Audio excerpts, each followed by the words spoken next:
بسم اللہ الرحمن الرحیم۔ السلام علیکم ناظرین، مکہ مکرمہ سے ایک نئی خبر کے ساتھ میں ہوں عبدالحق اور آپ دیکھ رہے ہیں میرا یوٹیوب چینل صدائے مکہ۔ ناظرین، جیسے کہ آپ جانتے ہیں کہ سعودی عرب میں پچھلے کئی مہینوں سے کرفیو جاری ہے۔ گزشتہ روز سعودی حکومت نے کرفیو میں نرمی کا اعلان کیا اور مختلف کاروباروں کو کھولنے کی اجازت بھی دی ہے۔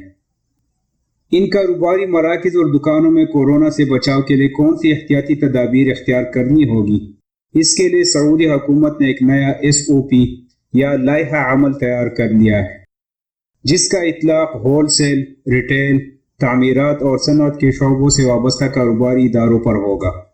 ناظرین، اس ویڈیو میں ہم تعمیرات اور صنعت کے شعبوں پر بات نہیں کریں گے، البتہ آپ کو بتاتے چلے کہ ہول سیل اور ریٹیل کے کاروبار میں چھوٹی بڑی دکانیں، شاپنگ مالز، مارکیٹیں اور روزمرہ اشیاء فروخت کرنے والی دیگر دکانیں شامل ہیں۔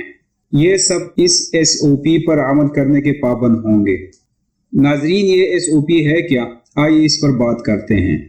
دکان کے کل رقبے میں سے تقریباً 2 میٹر ایک گاہک کے لیے مخصوص ہوگا۔ اس حساب سے ہر دکان اور تجارتی مرکز میں ایک وقت میں موجود گاہکوں کی تعداد کا تعین کیا جائے گا۔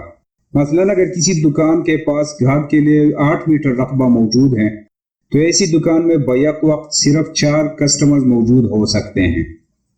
ایک گاہک کے ساتھ زیادہ سے زیادہ ایک شخص دکان کے اندر جا سکتا ہے۔ دکان میں داخل ہونے سے پہلے ہر شخص کے جسم کا درجہ حرارت دیکھا جائے گا۔ تمام گاہکوں کے لیے ماسک اور ہینڈ سینیٹائزر کا انتظام کیا جائے گا۔ 2 بندوں کے درمیان 2 میٹر کا سماجی فاصلہ رکھا جائے گا۔ کوشش کی جائے گی کہ کیش ڈیلنگ نہ ہو اور زیادہ تر خریداری کریڈٹ مشین کے ذریعے ہونی چاہیے۔ ناظرین، یہ تھی آج کی اہم خبر، اور اگر آپ کو ہماری آج کی ویڈیو اچھی لگی ہے تو لائک کر لیں اور کمنٹ سیکشن میں اپنی رائے سے ضرور آگاہ کر لیں۔ اس خبر کو اپنے دوستوں کے ساتھ شیئر کر لیں اور مزید اچھی ویڈیوز اور تازہ ترین معلومات کے لیے چینل کو سبسکرائب کر کے گھنٹی کے نشان کو دبانا نہ بھولیں۔ شکریہ۔